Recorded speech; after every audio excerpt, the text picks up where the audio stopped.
The child who witnessed a murder but forgot it happened.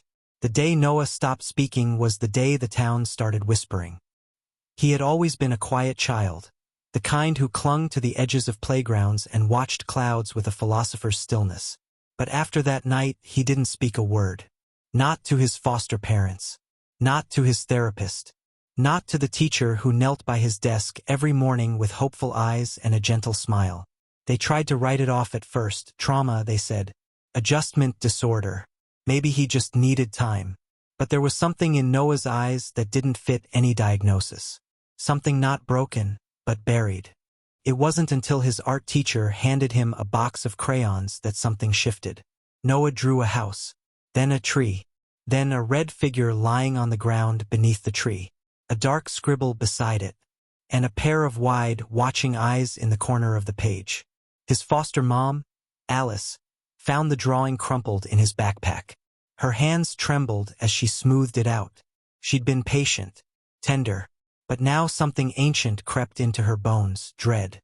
She showed it to his therapist, Dr. Marlowe. He said, "Kids process things metaphorically. Don't jump to conclusions."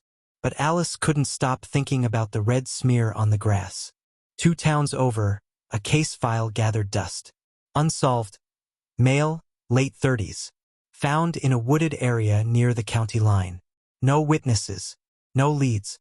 Body buried quietly. Forgotten by everyone except the man's mother, who still left a porch light on every night. When Alice stumbled upon an old news clipping online, "Man found dead near the forest behind Route 17. Her heart dropped. That's where Noah had been found, wandering alone, just weeks before he was placed with her. He'd been wearing a jacket 2 sizes too big and shoes with the soles torn off.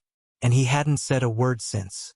Dr. Marlowe tried regression therapy, but Noah only cried. Screamed once, at the word tree. Refused to look out the window when they passed the woods. Then one night, thunder cracked through the sky, and Noah woke up screaming, "He's still there! He's still in the ground!" Alice rushed in, held him close, asked softly, "Who, sweetheart? Who's still there?" Noah blinked at her, and said nothing, but that night he drew again.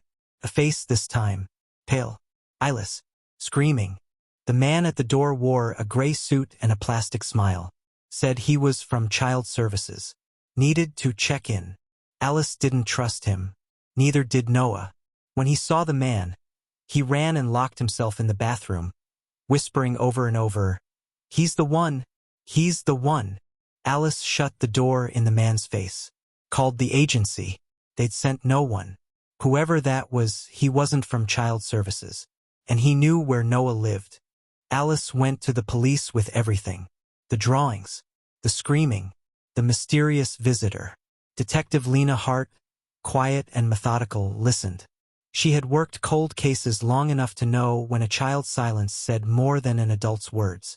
She got a warrant. They searched the area behind Route 17. Beneath an old tree, the one from Noah's drawings, they found what they'd missed before. A second body. Smaller. Older. Clothing remnants suggested a girl, maybe 15. Missing from a neighboring town 12 years ago. Case never solved.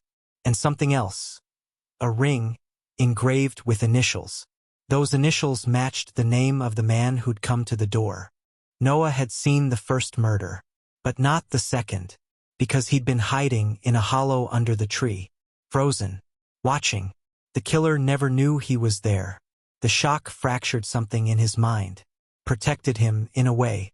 He didn't remember the blood, not clearly, but his body did. The drawings were echoes. His screams were the body's alarm. His silence was survival. They arrested the man, Harold Venz, former caseworker, fired for misconduct years earlier. His fingerprints were found on an old necklace buried with the girl. And when shown Noah's drawing, he went pale.